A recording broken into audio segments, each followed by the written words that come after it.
اعوذ باللہ من الشیطان الرجیم بسم اللہ الرحمن الرحیم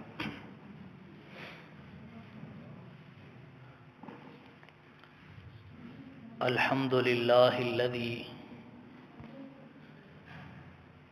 تمام تعریفیں اللہ تعالیٰ کے لیے ہیں، انزل علی عبدہ الکتاب، جس نے اتاری ہے اپنے بندے پر کتاب، ولم یجعل لہ عوجا، اور نہیں رکھی اس کتاب میں کوئی کجی، قیما، وہ مستقیم ہے، لینذر بأسا شدیدا، تاکہ ڈرائے سخت گرفت سے، من لدنہ، اس اللہ تعالیٰ کی طرف سے ہے، وَيُبَشِّرَ الْمُؤْمِنِينَ الَّذِينَ، اور خوشخبری دے دے ایمان والوں کو، الَّذِينَ يَعْمَلُونَ الصَّالِحَاتِ، جو اچھے عمل کرتے ہیں، أَنَّ لَهُمْ أَجْرًا حَسَنًا، کہ ان کے لیے بدلہ ہے بہت اچھا، ماکثین فیہ ابدا، رہنے والے ہوں گے اس کے اندر ہمیشہ۔ یہ سورہ کہف ہے۔ کہف عربی میں غار کو کہتے ہیں۔ اس سورت کے اندر اصحاب کہف کا قصہ ہے، اور اسی طرح اصحاب رقیم کا قصہ ہے، اور موسیٰ علیہ السلام اور حضرت خضر علیہ السلام کا قصہ ہے۔ یہ سورت بڑی فضیلت والی سورت ہے۔ حدیث شریف میں اس کی بہت زیادہ فضیلتیں وارد ہوئی ہیں۔ ایک حدیث شریف میں آتا ہے،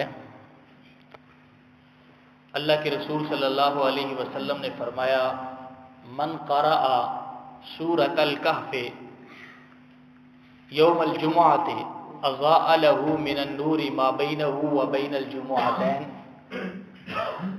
جو آدمی جمعے کے دن سورہ کہف پڑھتا ہے، ایک جمعے سے لے کر دوسرے جمعے تک اللہ اس کے لیے نور فرما دیتے ہیں۔ اور اسی طرح حدیث میں آتا ہے کہ جو آدمی جمعے والے دن سورہ کہف پڑھتا ہے، اللہ رب العزت اسے دجال کے فتنے سے محفوظ فرما دیتے ہیں۔ دجال کا فتنہ بہت بڑا فتنہ ہے۔ اللہ کے رسول صلی اللہ علیہ وسلم صحابہ کو بہت ڈرایا کرتے تھے دجال سے۔ تو جو سورہ کہف پڑھتا ہے، اللہ رب العزت اسے دجال کے فتنے سے محفوظ فرماتے ہیں۔ اور ایک حدیث شریف میں آتا ہے، آپ صلی اللہ علیہ وسلم نے فرمایا، من حافظ 10 آیات من اول سورۃ الکہف، جس آدمی نے سورہ کہف کی پہلی 10 آیتیں زبانی یاد کر لیں، عصم من فتنۃ الدجال، اسے دجال کے فتنے سے محفوظ فرما لیا جائے گا۔ وہ آدمی دجال کے فتنے سے محفوظ ہو جائے گا۔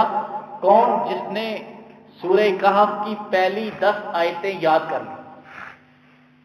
اور ایک حدیث میں آتا ہے، من قرأ 10 الاخیرۃ من سورۃ الکہف، جس آدمی نے سورہ کہف کی آخری 10 آیتیں پڑھ لی، عصم من فتنۃ الدجال، وہ آدمی بھی دجال کے فتنے سے محفوظ رہے گا۔ اور ایک روایت میں آتا ہے، من قرأ 3 آیات من اول سورۃ الکہف عصم من فتنۃ الدجال، جس آدمی نے پہلی 3 آیتیں، اگر وہ پہلی 3 آیتیں بھی پڑھ لیتا ہے تو اللہ رب العزت اسے بھی دجال کے فتنے سے محفوظ فرما دیں گے۔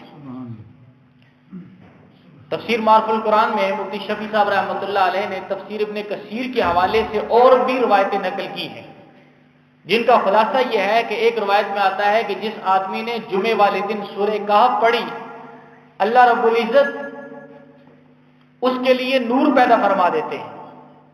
جس نے پہلی اور آخری آیات پڑھی، پاؤں سے لے کر سر تک اس کے لیے نور ہی نور ہو جاتا ہے۔ اور ایک روایت میں آتا ہے، جس نے جمعے والے دن ساری سورہ کہف پڑھی، زمین سے لے کر آسمان تک اللہ رب العزت اس کے لیے نور بنا دیتے ہیں، اور قیامت والے دن وہ اس نور کی روشنی سے فائدہ اٹھائے گا۔ اور ایک روایت میں آتا ہے کہ جو جمعے والے دن سورہ کہف پڑھ لیتا ہے اگلے جمعے تک اللہ اس کی تکلیفوں بلاؤں سے حفاظت فرماتے ہیں، یعنی آنے والے تمام فتنوں سے اللہ رب العزت اس کی حفاظت فرماتے ہیں۔ اگر اسی دوران دجال آ جاتا ہے تو دجال کے فتنے سے بھی یہ آدمی کیا ہو جائے گا؟ محفوظ ہو جائے گا۔ کتنی فضیلت ہے اور کتنی آسانی ہے۔ ہفتے میں ایک دن ہے اور سورہ کہف، ہمیں تو اس کا معمول بنانا چاہیے۔ عرب کے ہاں اس بات کا معمول ہے کہ وہ کثرت کے ساتھ سورہ کہف پڑھتے ہیں۔ جمعے کے دن تقریباً وہ سارے لوگ سورہ کہف پڑھتے ہیں، ان کا معمول ہے۔ ساری سورہ کہف نہیں، کم از کم پہلی 10 آیتیں یا آخری 10 آیتیں ہمیں تلاوت کرنی چاہیے جمعے والے دن۔ اور حضرت عائشہ رضی اللہ عنہ سے روایت آتی ہے کہ جو آدمی سورہ کہف کی آخری 2 آیتیں پڑھ کر سوئے، جس وقت بھی وہ اٹھنے کی نیت کر لے اللہ رب العزت اسے اس وقت اٹھا دیں گے۔ سورہ کہف کی آخری 2 رکعت، قل لو كان البحر مدادا لكلمات ربي لنفد البحر قبل ان تنفد كلمات ربي، یہ 2 آیات جو آدمی رات کو پڑھ کر سو جائے، جس وقت بھی اٹھنے کی نیت کرے گا اس وقت اس کی آنکھ کھل جائے گی۔ تو یہ سورت بڑی فضیلتوں والی سورت ہے۔ تو فرمایا الحمدللہ، تمام تعریفیں اللہ کے لیے ہیں۔ قرآن مجید کی کچھ سورتیں جو الحمدللہ سے شروع ہوتی ہیں، سورہ فاتحہ، اسی طرح سورہ انعام، سورہ فاطر، سورہ سبا، اور یہ سورت الحمدللہ۔ الحمدللہ تمام تعریفیں اللہ کے لیے۔ کتنی دفعہ گزر چکا ہے، یہ بڑا پیارا کلمہ ہے۔ یہ کلمہ دعا بھی ہے، یہ کلمہ شکر بھی ہے۔ ایک حدیث میں اندر آتا ہے، آپ صلی اللہ علیہ وسلم نے فرمایا افضل الدعاء افضل الذکر لا الہ الا اللہ و افضل الدعاء الحمدللہ۔ اللہ کے رسول صلی اللہ علیہ وسلم نے فرمایا کہ ذکر میں سے سب سے افضل ترین ذکر لا الہ الا اللہ ہے، اور دعاؤں میں سے افضل ترین دعا الحمدللہ ہے۔ اکثر جو دعائیں آتی ہیں ان کے شروع میں الحمدللہ آتا ہے۔ بیت الخلاء سے جب آدمی فارغ ہوتا ہے، الحمدللہ الذی اذھب عنی الاذى، تمام تعریف اس اللہ کے لیے جس نے ہم سے تکلیف کو دور کر دیا۔ سو کر جب اٹھتا ہے تو الحمدللہ الذی احیانا، تمام تعریفیں اس اللہ کے لیے ہیں جس نے ہمیں مرنے کے بعد دوبارہ زندہ کر دیا۔ تو یہ الحمدللہ، جو بھی اللہ تعالیٰ کی نعمت ہو اس کے بعد الحمدللہ کہنا چاہیے۔ پانی پینے کے بعد الحمدللہ، کھانا کھانے کے بعد الحمدللہ۔ تو فرمایا الحمدللہ الذی، تمام تعریفیں اس اللہ کے لیے ہیں، انزل علی عبدہ الکتاب، جس نے اپنے بندے پر کتاب نازل کی، ولم یجعل لہ عوجا، اور اس کے اندر کوئی ٹیڑھا پن نہیں رکھا۔ جس نے اپنے بندے پر کتاب نازل کی، عبد سے مراد یہاں رسول اللہ صلی اللہ علیہ وسلم ہے۔ مولانا سرفراز خان 70 صاحب رحمۃ اللہ علیہ فرماتے ہیں کہ عبد سے مراد یہاں رسول اللہ صلی اللہ علیہ وسلم کی ذات ہے۔ وہ فرماتے ہیں کہ عبد کے حقیقی مستحق انبیاء ہوتے ہیں۔ بعض لوگ سمجھتے ہیں کہ عبد کا لفظ نبی صلی اللہ علیہ وسلم کے لیے استعمال کرنا گستاخی ہے، اس لیے کہ وہ سمجھتے ہیں کہ ہم بھی عبد، وہ بھی عبد۔ وہ فرماتے ہیں ہم عبد نہیں ہیں، ہمارے اوپر تو عبد کا چمڑا چڑھا ہوا ہے، انسانیت کا چمڑا چڑھا ہوا ہے، حقیقی انسانیت ہمارے اندر نہیں ہے۔ عبد کا لفظ، ہم نماز پڑھتے ہیں نا، نماز کے اندر تحیات کے اندر کیا کہتے ہیں؟ اشہد ان محمدن عبدہ ورسولہ، میں گواہی دیتا ہوں کہ محمد صلی اللہ علیہ وسلم اللہ کے بندے اور اس کے رسول ہیں۔ اگر عبد کا لفظ نبی صلی اللہ علیہ وسلم کے لیے گستاخی ہوتا تو ہر نماز کے اندر ہم یہ گستاخی نہ کرتے۔ اشہد ان محمدن عبدہ ورسولہ، میں گواہی دیتا ہوں کہ محمد صلی اللہ علیہ وسلم اللہ کے بندے اور اس کے رسول ہیں۔ اور وہ فرماتے ہیں کہ رسول اللہ صلی اللہ علیہ وسلم جب معراج پر گئے تو اللہ نے عبد کا لفظ استعمال کیا، سبحان الذی اسری بعبدہ، پاک ہے وہ ذات جو اپنے بندے کو لے گئے۔ اور جس وقت معراج پر پہنچے، آسمانوں پر پہنچے، تو اللہ نے فرمایا فاوحا الی عبدہ ما اوحا، اللہ نے اپنے بندے کی طرف وحی بھیجی جو وحی بھیجی۔ اور پھر جب واپس آئے تو وہاں سے التحیات کا تحفہ لے کر آئے، معراج کی رات جو تحفے ملے تھے ان میں سے ایک تحفہ التحیات کا تھا. جو تحفہ لے کر آئے اس کے اندر کیا ہے؟ محمدن اشہد ان محمدن عبدہ ورسول. قرآن مجید میں اللہ فرماتے ہیں وَإِن كُنتُمْ فِي رَيْبٍ، اے کافرو اگر تم شک کے اندر ہو نا، مما اس کتاب سے نزلنا علی عبدنا جو ہم نے اپنے بندے پر نازل کی ہے، نزلنا علی عبدنا جو ہم نے اپنے بندے پر نازل کی ہے، فاتو بسورۃ من مثلی، تو اس جیسی تم بھی صورت لے آؤ. تم کہتے ہو کہ یہ خود بنا کر لے آئے ہیں، انہوں نے خود بنا لی ہے. فاتو بسورۃ من مثلی، قرآن کا چیلنج ہے تم بھی اس جیسی صورت لے آؤ. اکیلے نہیں لا سکتے. وادعوا شہداءکم، اپنے سارے شریکوں کو اکٹھا کر لو، جن کی تم عبادت کرتے ہو انہیں بھی اکٹھا کر لو. دنیا کے سارے کافر اکٹھے ہو جائیں، قرآن کی ایک صورت لے آئیں. اللہ فرماتے ہیں لا یاتون بمثلہ، تم اس جیسی صورت نہیں لا سکتے. تو فرمایا نزلنا علی عبد الکتاب ولم یجعل له عوجا قیما، وہ بالکل سیدھی ہے. لینذر بہ بأسا شدیدا، تاکہ آپ ڈرائیں اس کے ذریعے آنے والے سخت عذاب سے. اس کتاب کے ذریعے آپ آنے والے عذاب سے لوگوں کو ڈرائیں. ویبشر المؤمنین، اور ایمان والوں کو خوشخبری دیں. یعنی یہ کتاب ہم آپ پر اس لیے نازل کر رہے ہیں، اس کتاب کے ذریعے آپ لوگوں کو ڈرائیں، قیامت کے احوال لوگوں کے سامنے، جہنم کے احوال، قبر کے احوال لوگوں کے سامنے بیان کریں. وَيُبَشِّرَ الْمُؤْمِنِينَ الَّذِينَ يَعْمَلُونَ الصَّالِحَاتِ، اور وہ ایمان والے جو نیک عمل کرتے ہیں ان کو آپ خوشخبری سنا دیں. یہ کتاب ہم نے اس لیے نازل کی ہے. کتاب انزلناہ الیک، کتاب یہ کتاب ہے، انزلناہ الیک ہم نے آپ کی طرف نازل کی ہے، لتخرج الناس من الظلمات الی النور، تاکہ اس قرآن کے ذریعے آپ لوگوں کو اندھیروں سے نکال کر روشنی کی طرف لے آئیں. لوگ کفر اور شرک کے اندھیروں میں ہیں، آپ ان کو نکال کر نور کی طرف لے آئیں، روشنیوں کے اندر لے آئیں. صحابہ اکرام رضوان اللہ علیہ مجمعین پہلی زندگی دیکھو اور قرآن کے بعد والی زندگی کو دیکھو، پوری کائنات کے لیے مثال بن گئے. تو فرمایا ان لہم اجرا حسنا، ان کے لیے بہترین بدلہ ہے، ماکثین فیہ ابدا، وہ اس میں ہمیشہ رہیں گے، وہ اس جنت کے اندر ہمیشہ رہیں گے. وینذر الذین، تاکہ آپ ڈرائیں ان لوگوں کو، قالوا اتخذ اللہ ولدا، قالوا جنہوں نے کہا اتخذ اللہ ولدا، اللہ نے اولاد بنائی ہے. یعنی اس قرآن کے ذریعے آپ ان لوگوں کو ڈرائیں جنہوں نے کہا کہ اللہ تعالیٰ نے اولاد بنائی ہے.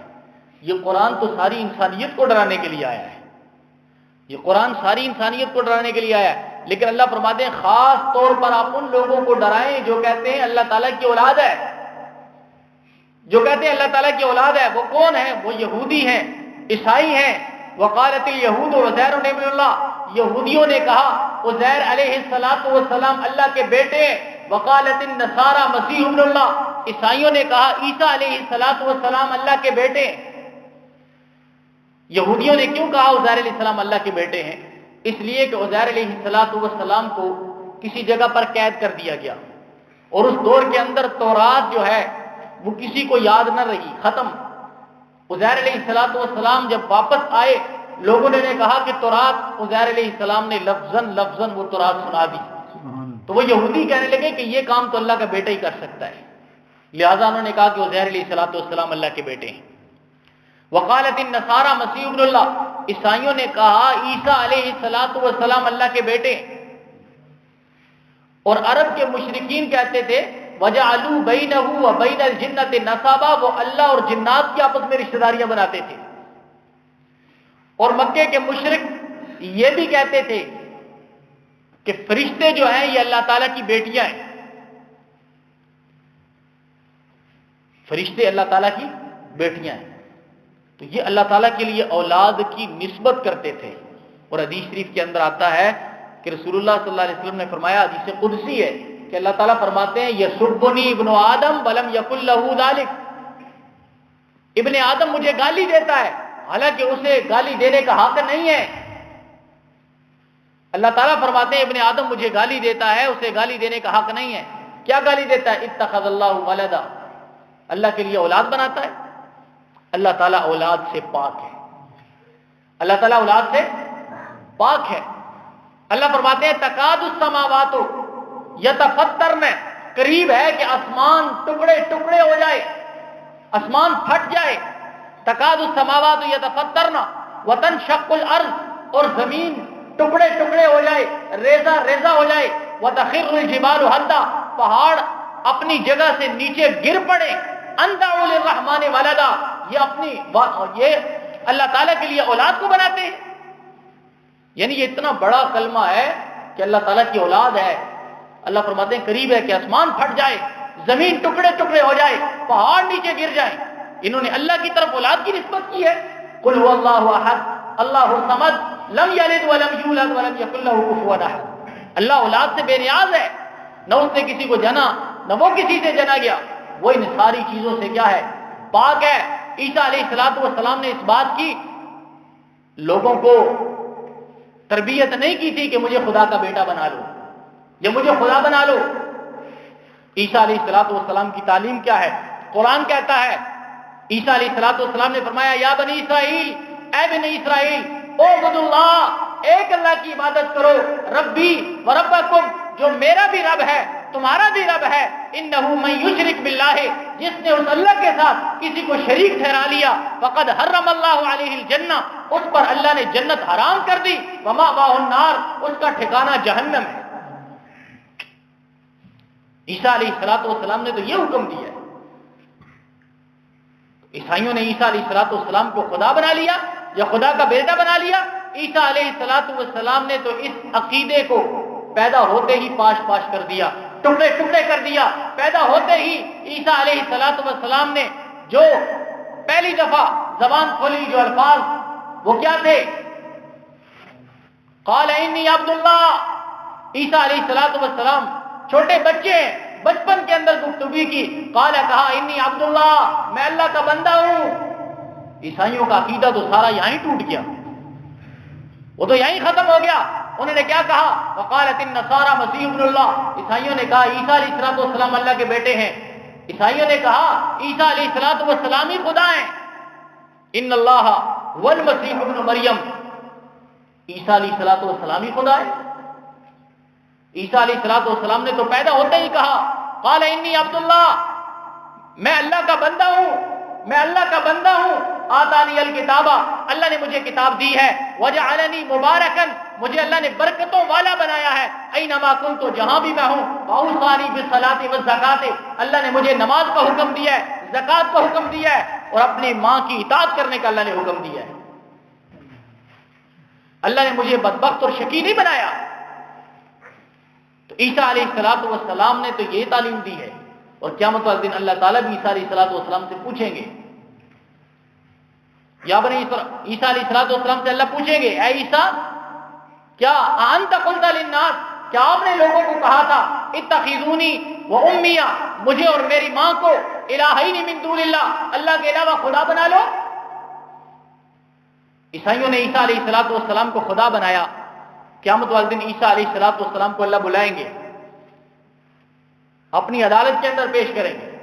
پھر عیسیٰ علیہ السلام سے پوچھیں گے، وَإِذْ قَالَ عِيسَى ابْنُ مَرْيَمَ، جب عیسیٰ علیہ السلام سے اللہ پوچھیں گے أَنْتَ قُلْتَ لِلنَّاسِ، کیا آپ نے لوگوں کو کہا تھا اتخذونی وأمی الہین من دون اللہ، مجھے اور میری ماں کو اللہ کے علاوہ اللہ کے ساتھ شریک بنا لو، خدا بنا لو.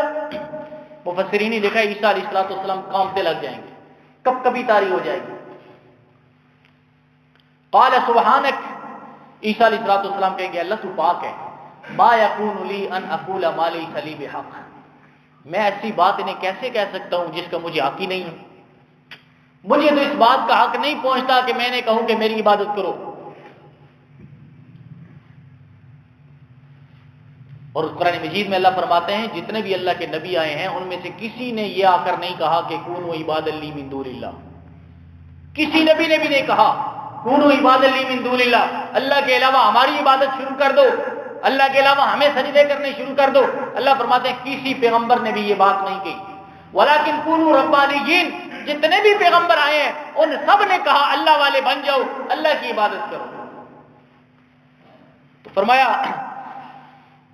آپ ڈرائیں ان لوگوں کو اتخذ اللہ ولدا، جنہوں نے اللہ تعالیٰ کی اولاد بنائی ہے. ما لہم بہ من علم، ان کو اس بات کا کوئی علم نہیں ہے. ولا لآبائہم، نہ ان کے باپ دادا کو علم ہے، نہ انہیں علم ہے نہ ان کے باپ دادا کو اس بات کا علم ہے. کبرت کلمتن، اللہ فرماتے ہیں بڑی بات ہے، تخرج من افواہہم، جو ان کے منہوں سے نکلی ہے، بہت بڑی بات ہے جو ان کے منہوں سے نکلی ہے. ان یقولون الا کذبا، نہیں کہتے مگر یہ کیا، جھوٹی بات کہتے ہیں، یہ سب جھوٹ ہے. فرمایا فلعلک باخع نفسک، شاید کہ آپ اپنے نفس کو ہلاک کر دیں گے. ان لم یؤمنوا بهذا الحدیث اسفا، اگر یہ لوگ اس قرآن پر ایمان نہیں لاتے تو کیا آپ افسوس کرتے ہوئے اپنے آپ کو ہلاک کر دیں گے؟ اس آیت میں اللہ نے اپنے نبی صلی اللہ علیہ وسلم کو تسلی دی ہے، کیونکہ جب بھی اللہ کے رسول صلی اللہ علیہ وسلم نے قرآن پیش کیا ہے، ان لوگوں نے قرآن کو جھٹلایا ہے. اور جب یہ واقعہ، خصوصاً جو آنے والا واقعہ ہے اصحاب کہف کا واقعہ، اللہ کو پتا تھا کہ جب میرے نبی اس واقعے کو بیان کریں گے تو یہ لوگ جھٹلائیں گے، یہ لوگ جھٹلائیں گے. تو اللہ نے اپنے نبی کو پہلے ہی تسلی دے دی، اے میرے پیارے نبی فلعلک باخع نفسک، کیا اپنے آپ کو آپ ہلاک کر دیں گے؟ ان لم یؤمنوا، اگر یہ ایمان نہیں لاتے، بہذا الحدیث اسفا، اس قرآن پر یہ ایمان نہیں لاتے تو کیا اپنے آپ کو آپ ہلاک کر دیں گے؟ آپ کو پریشان ہونے کی ضرورت نہیں ہے. آپ کا کام کیا ہے؟ آپ کا کام ہے پہنچا دینا. بلغ ما انزل الیک، آپ پہنچا دیں جو ہم نے نازل کیا ہے، اتنا آپ کا کام ہے. ہدایت دینا آپ کا کام نہیں ہے.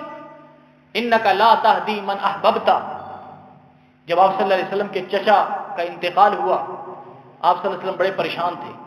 اللہ نے فرمایا انک لا تہدی من احببت، اے میرے پیارے محبوب، جس کو آپ پسند کریں چاہیں آپ اس کو ہدایت نہیں دے سکتے. ولیکن اللہ یہدی من یشاء، اللہ جسے چاہتے ہیں ہدایت دیتے ہیں، پریشان ہونے کی ضرورت نہیں ہے. انک لا تہدی من احببت، ہدایت اللہ کے قبضے قدرت میں ہے، آپ پریشان نہ ہو. آپ سے یہ نہیں پوچھا جائے گا، اللہ فرماتے ہیں آپ سے یہ نہیں پوچھا جائے گا کہ یہ لوگ جہنم میں کیوں گئے، بلکہ ہم ان لوگوں سے پوچھیں گے ما سلککم فی سقر، جہنم میں کیوں آئے ہو؟ قالوا لم نکن من المصلین، کہیں گے کہ ہم نماز نہیں پڑھتے تھے. ولم نکن نطعم المسکین، کہیں گے کہ ہم مسکینوں کو کھانا نہیں کھلاتے تھے. ہم ان سے پوچھیں گے، آپ سے ہم نہیں پوچھیں گے. تو قرآن مجید کے اندر اکثر جگہ پر اللہ نے اپنے نبی صلی اللہ علیہ وسلم کو تسلی دی ہے. طٰہ ما انزلنا علیک القرآن لتشقیٰ، اے میرے پیارے محبوب، ہم نے قرآن اس لیے نازل نہیں کیا کہ آپ مشقت میں پڑ جائیں، آپ مشقت کے اندر پڑ جائیں. الا تذکرۃ لمن یخشیٰ، یہ قرآن تو نصیحت ہے اس کے لیے جو اللہ سے ڈرتا ہے. تنزیلا ممن خلق الارض والسماوات العلی، اس رب کی طرف سے نازل کرتا ہے جس نے زمین و آسمان کو بنایا ہے، جس نے بلند آسمانوں کو بنایا. تو اللہ رب العزت نے اپنے نبی صلی اللہ علیہ وسلم کو تسلی دی کہ اب پریشان ہونے کی ضرورت نہیں ہے. انا جعلنا ما علی الارض، بے شک ہم نے بنایا ہے جو کچھ زمین پہ ہے، زینت اللہ، اس زمین کی رونق. زمین میں جتنی بھی چیزیں ہیں اللہ فرماتے ہیں ہم نے اس زمین کی رونق بنائی ہے. زمین میں فصلیں ہیں، زمین میں فصلیں ہیں، پھل ہیں، پہاڑ ہیں، دریا ہیں، یہ ساری کی ساری چیزیں اللہ فرماتے ہیں کہ ہم نے زمین کے لیے کیا بنائی ہیں؟ زینت بنائی ہے. لنبلوہم ایہم احسن عملا، تاکہ ہم دیکھیں کہ دنیا میں کون اچھے عمل کر کے ہمارے پاس آتا ہے. یہ ساری چیزیں بنانے کا مقصد یہ ہے کہ کون سا انسان ہے جو دنیا میں اچھے عمل کر کے ہمارے پاس آتا ہے. اسی لیے حدیث میں آتا آپ نے فرمایا دنیا حلوۃ حاضرۃ، یہ دنیا میٹھی اور سرسبز ہے. وَإِنَّ اللَّهَ مُسْتَخْلِفُكُمْ بِهَا فَيَنْظُرَ كَيْفَ تَعْمَلُونَ، اللہ تعالیٰ نے تمہیں اس دنیا میں اس لیے بھیجا ہے تاکہ دیکھیں کہ کیا عمل کر کے تم آتے ہو. تو یہ ساری کی ساری چیزیں دنیا کے اندر زینت ہے. اللہ فرماتے ہیں وَإِنَّا لَجَاعِلُونَ مَا عَلَيْهَا صَعِيدًا جُرُزًا، ہم اس ساری چیزوں کو ختم کر کے ہم چٹیل میدان بنا دیں گے. ہم ان ساری چیزوں کو ختم کر کے چٹیل میدان بنا دیں گے. فَيَذَرُهَا قَاعًا صَفْصَفًا، یہ ساری چیزیں بالکل برابر ہو جائیں گی. لَا تَرَىٰ فِيهَا عِوَجًا وَلَا أَمْتًا، نہ تو کوئی ٹیلا دیکھے گا نہ تو کوئی پہاڑ دیکھے گا، ساری چیزوں کو اللہ رب العزت برابر کر دیں گے. کہتے ہیں مشرق کی طرف سے اگر کوئی گیند پھینکے تو مغرب تک پہنچ جائے گا، درمیان میں کوئی چیز نہیں ہوگی.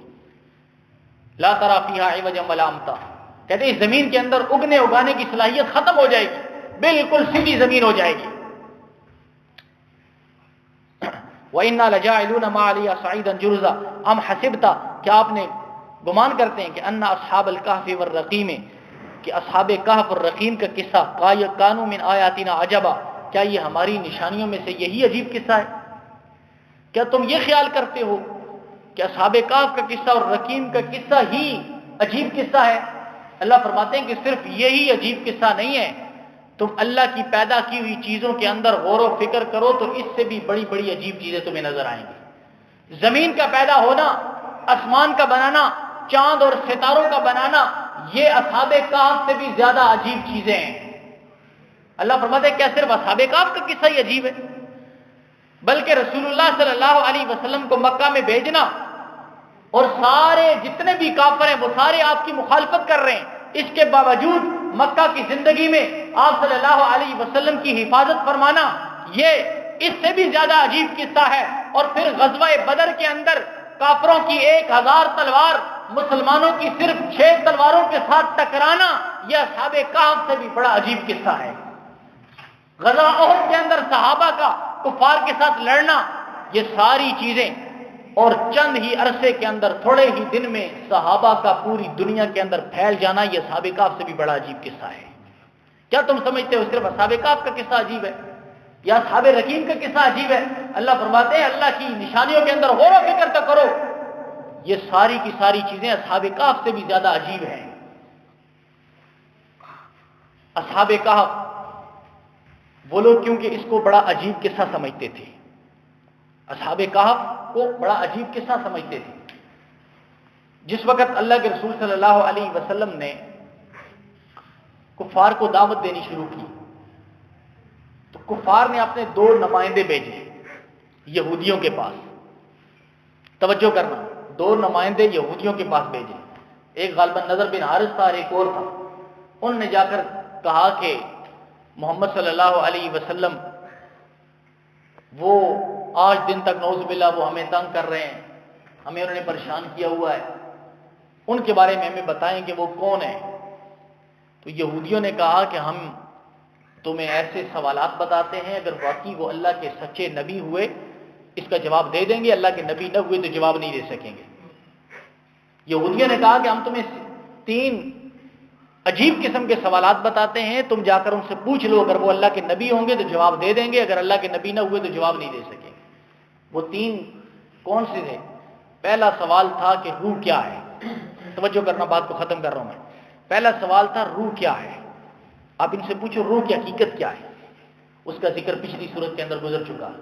وَيَسْأَلُونَكَ عَنِ الرُّوحِ، یہ لوگ آپ سے روح کے بارے میں سوال کرتے ہیں، قُلِ الرُّوحُ مِنْ أَمْرِ رَبِّي، بس ان کو کہہ دیجئے روح اللہ کا حکم ہے۔ مختصر سا جواب دے دیا، روح اللہ کا حکم ہے۔ دوسرا انہوں نے یہ سوال کیا کہ آپ ان نوجوانوں کے بارے میں پوچھو، ان نوجوانوں کے بارے میں پوچھو جو غائب ہو گئے تھے، یعنی اصحاب کہف کے بارے میں ان سے پوچھو۔ اور تیسرا اس بادشاہ کے بارے میں پوچھو جس نے پوری دنیا کا چکر لگایا، مشرق اور مغرب کا، ذوالقرنین بادشاہ نے۔ ان دونوں سوالوں کا جواب اللہ نے اس سورت کے اندر دیا ہے۔ وہ دونوں جب قاصد واپس آئے، آ کر مکہ والوں کو کہنے لگے کہ تمہارا معاملہ حل ہو گیا ہے، انہوں نے بڑا اچھا فیصلہ کیا ہے۔ انہوں نے یہ 3 سوال دے کر بھیجے ہیں کہ رسول اللہ صلی اللہ علیہ وسلم سے یہ 3 سوال کرو، اگر وہ جواب دے دیں تو اللہ کے سچے نبی ہیں، جواب نہ دے سکے تو نبی نہیں ہے۔ انہوں نے آ کر سوال کیے، رسول اللہ صلی اللہ علیہ وسلم نے فرمایا کہ میں ان کا کل جواب دے دوں گا۔ دل میں خیال تھا کہ حضرت جبرائیل روز آتے ہیں، وہی آتی ہے، ان سے پوچھ کر جواب دے دوں گا۔ انشاءاللہ کہنا آپ بھول گئے، آپ نے انشاءاللہ نہیں کہا۔ وہی لیٹ ہوتی گئی، بعض روایت کے مطابق 15 دن گزر گئے یا 18 دن گزر گئے۔ کفار نے شور کرنا شروع کر دیا کہ ان کے پاس تو اس چیز کا جواب ہی نہیں، یہ تو اس چیز کا جواب ہی نہیں دے سکے۔ اتنے عرصے کے بعد جب حضرت جبرائیل علیہ السلام وہی لے کر آئے تو وہ قرآن کی یہ آیت تھی، اسی صورت کے اندر آگے آ رہی ہے، وَلَا تَقُولَنَّ لِشَيْءٍ إِنِّي فَاعِلٌ ذَلِكَ غَدًا، اے میرے پیارے محبوب وَلَا تَقُولَنَّ لِشَيْءٍ، ہرگز کسی بات کے لیے یہ نہ کہیں کہ کل میں کر دوں گا،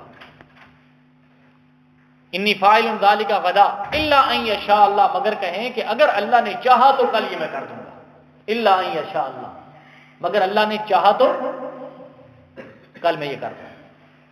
تو یہ وہی نازل ہوئی، اس کے بعد یہ ساری کی ساری سورت کہف نازل ہو گئی۔ اللہ کے رسول صلی اللہ علیہ وسلم نے انہیں اصحاب کہف کا سارا قصہ، تو یہ اس کا شان نزول ہے کہ سورہ کہف نازل کیوں ہوئی۔ یہ یہودیوں نے سوال کیے تھے، 3 سوال پوچھے تھے رسول اللہ صلی اللہ علیہ وسلم سے، اس پر یہ سورہ کہف ساری نازل ہوئی، اور 2 چیزوں کا ذکر اس سورت کے اندر آ رہا ہے، ایک اصحاب کہف کا، اور ایک جو ہے آگے اس بادشاہ کا ذکر آ رہا ہے جس نے مشرق اور مغرب ساری جگہوں پہ چکر لگایا تھا، ذوالقرنین بادشاہ کا ذکر آ رہا ہے۔ تو یہ اصحاب کہف، ام حسبتا، کیا یہ گمان کرتے ہیں کہ ان اصحاب الکہف والرقیم، اصحاب کہف اور رقیم من آیاتنا عجبا، یہ ہماری عجیب نشانیوں میں سے ہے، عجب نشانیوں میں سے، ان کے ہاں تو صرف یہی عجیب ہوگا، اللہ کی اور بھی بہت زیادہ عجیب نشانیاں ہیں۔ اب اصحاب کہف اور رقیم، بعض مفسرین کہتے ہیں کہ دونوں ایک ہی، اصحاب کہف اور رقیم دونوں ایک ہی، ان کو اصحاب کہف اس لیے کہتے ہیں غار کے اندر انہوں نے پناہ لی تھی، اور رقیم مرقوم سے ہے، یعنی مرقوم کا مطلب ان کے نام لکھے ہوئے تھے اس لیے ان کو مرقوم کہتے ہیں، لیکن بعض مفسرین کہتے ہیں اصحاب کہف الگ تھے، رقیم الگ تھے۔ امام بخاری رحمۃ اللہ علیہ فرماتے ہیں اصحاب رقیم وہ تھے جن کا ذکر بخاری شریف کے اندر آتا ہے کہ 3 آدمی بارش ہو گئی تو ایک غار کے اندر چھپ گئے، غار کا منہ بند ہو گیا، بڑا مشہور قصہ ہے، ایک نے اپنے عمل کا واسطہ دیا، دوسرے نے بھی ایک نے اپنے عمل کا واسطہ دیا، غار تھوڑی سرک گئی، دوسرے نے اپنے عمل کا واسطہ دیا، غار تھوڑی سرک گئی، تیسرے نے اپنے عمل کا واسطہ دیا، غار کھل گئی۔ تو امام بخاری رحمۃ اللہ علیہ فرماتے ہیں اصحاب کہف تو وہ ہیں جن کا ذکر قرآن مجید کے اندر ہے، اور اصحاب رقیم وہ ہیں جن کا ذکر حدیث کے اندر ہے۔ اصحاب رقیم کا ذکر وہ فرماتے ہیں حدیث کے اندر، قرآن کے اندر نہیں ہے بلکہ حدیث کے اندر ہے، لیکن اکثر مفسرین کی رائے یہ ہے کہ اصحاب کہف اور اصحاب رقیم دونوں ایک ہی ہیں، ان کو اصحاب کہف بھی کہتے ہیں اور ان کو اصحاب رقیم بھی کہتے ہیں۔ اصحاب کہف اس لیے کہتے ہیں کہ انہوں نے غار کے اندر جا کر پناہ لی، اس لیے اصحاب کہف کہتے ہیں۔ رقیم اس لیے کہتے ہیں کہ ان کے نام جو ہے وہ لکھ دیے گئے تھے، جب یہ غائب ہو گئے تو مفسرین فرماتے ہیں کہ اس بادشاہ نے ان کے نام لکھوا لیے تھے، جیسے ہمارے ہاں کوئی مفرور ہو جاتے ہیں نا تو ان کے نام لکھ کے تھانے میں دے دیتے ہیں کہ یہ لوگ مفرور ہوں گے، ان کے بھی نام لکھ کر تھانے کے اندر دے دیے گئے تھے۔ بعض یہ کہتے ہیں کہ جس وقت یہ اٹھے تھے نا اس کے بعد پھر بادشاہ نے ان کے نام جس غار کے پاس لکھوا دیے تھے، اس لیے ان کو اصحاب رقیم کہتے ہیں۔ تو آگے واقعہ تو آگے آ رہا ہے، میں مختصر سا واقعہ بیان کر دیتا ہوں، پھر انشاءاللہ آگے تفصیل کے ساتھ یہ جو واقعہ پیش آیا اصحاب کہف کا، یہ عیسیٰ علیہ السلام سے تقریباً 2.5 صدی 250 سال بعد کا واقعہ ہے، 250 سال بعد یہ واقعہ پیش آیا۔ یہ ایشیا کوچک ایک علاقہ ہے، آج کل جو ہے یہ ترکوں کی حکومت کے اندر آتا ہے۔ ایشیا کوچک سے 9 میل پر ایک شہر تھا جس کا نام تھا افسوس، ایشیا کوچک سے 9 میل کے فاصلے پر، آج کل اس دور کے اندر اس کو ترسوس کہتے ہیں۔ تو یہ اس علاقے کے اندر ایک بادشاہ تھا، وہ بادشاہ بڑا ظالم تھا، دقیانوس اس کا ذکر آتا ہے اس بادشاہ کا۔ وہ سارے کے سارے لوگ شرک کے اندر مبتلا تھے، بتوں کو سجدہ کرتے تھے، شرک کے اندر سارے لوگ مبتلا تھے۔ یہ جو 6 نوجوان تھے نا، یہ 6 نوجوان جو تھے، یہ وہاں کے جو بڑے افسر لوگ تھے نا ان کی اولادیں تھیں، ان کا تعلق کسی عیسائی کے ساتھ، راہب کے ساتھ ہوا، اس راہب نے ان کو سمجھایا، اللہ کی توحید سمجھائی، یہ سمجھ گئے۔ بادشاہ اتنا ظالم تھا کہ اس کے سامنے کوئی بھی کھڑا نہیں ہو سکتا تھا۔ یہ 6 نوجوان جو ہے نا بادشاہ کے سامنے کھڑے ہو گئے، بادشاہ کے سامنے جو ہے وہ توحید کا کلمہ بلند کیا، جس کا ذکر آگے آ رہا ہے کہ لن ندعو من دونہ الہا، ہم اس اللہ کے علاوہ کسی کو نہیں پکاریں گے، اللہ کے علاوہ جن کو تم سجدے کرتے ہو، جن کی تم عبادت کرتے ہو، ہم ہرگز ایسا نہیں کر سکتے۔ بادشاہ نے کہا نوجوان ہے، اس نے ٹائم دے دیا، کہا کہ سوچ لو، کل دوبارہ میں تم سے پوچھوں گا۔ بہرحال خلاصہ یہ بیان کر رہا ہوں، بادشاہ نے ان کو وقت دے دیا، وہ وہاں سے نکلے، انہوں نے آپس میں رات کے وقت مشورہ کیا کہ یہاں ایمان کی حفاظت بڑی مشکل ہے، اگر یہاں رہے تو بادشاہ نے زبردستی مار کر ہمیں دوبارہ اسی دین پر لے جانا ہے، لہذا ہم یہاں سے نکلتے ہیں۔ تو یہ 6 نوجوان وہاں سے نکلے، جب وہاں سے نکلے راستے سے گزر رہے تھے، ایک چرواہا بکریاں چرا رہا تھا، وہ جو چرواہا بکریاں چرا رہا تھا اس نے ان سے پوچھا کہاں جا رہے ہو، انہوں نے ساری بات بتائی، اس کو توحید سمجھائی، اس نے بکریاں چھوڑی، کہنے لگا مجھے بھی ساتھ لے چلو، میں بھی تمہارے ساتھ جاؤں۔ اس کے ساتھ ایک کتا تھا، وہ کتا بھی وہاں سے ساتھ ہو لیا۔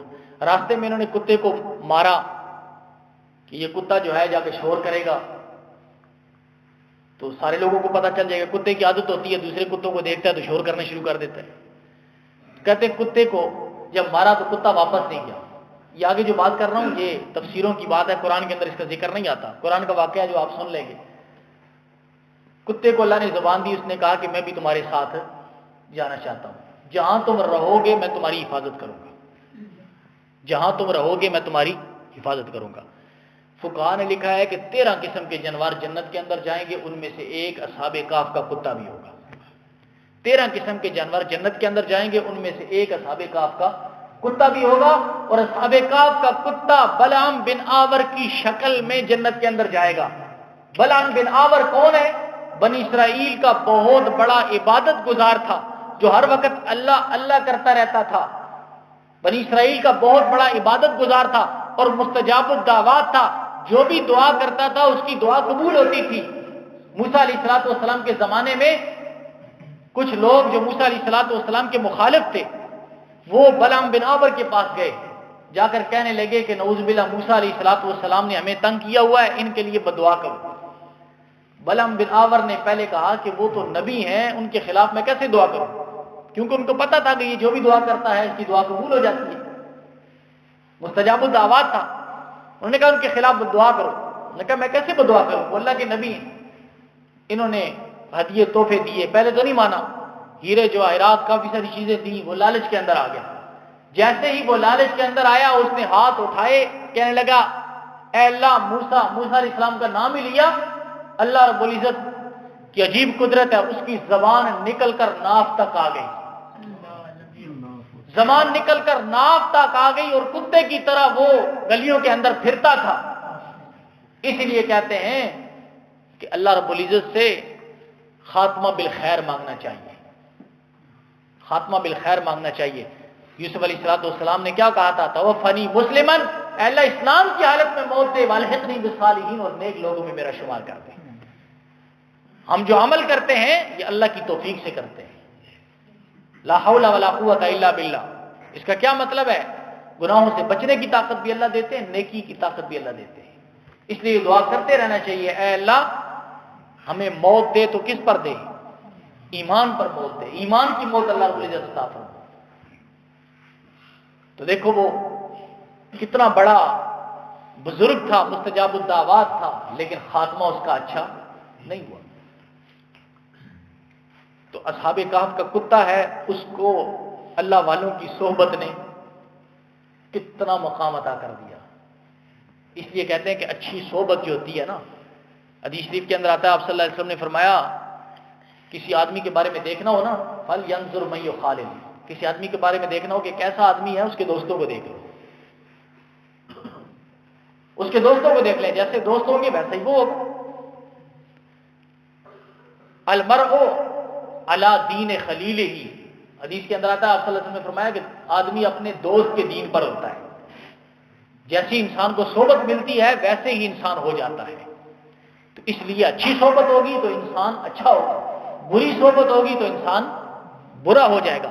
تو یہ اصحاب کہف کا مختصر سا قصہ جو میں نے آپ حضرات کے سامنے بیان کیا ہے، انشاءاللہ اگلے درس کے اندر اس کا باقی حصہ بیان ہوگا. اللہ رب العزت عمل کرنے کی توفیق عطا فرمائے.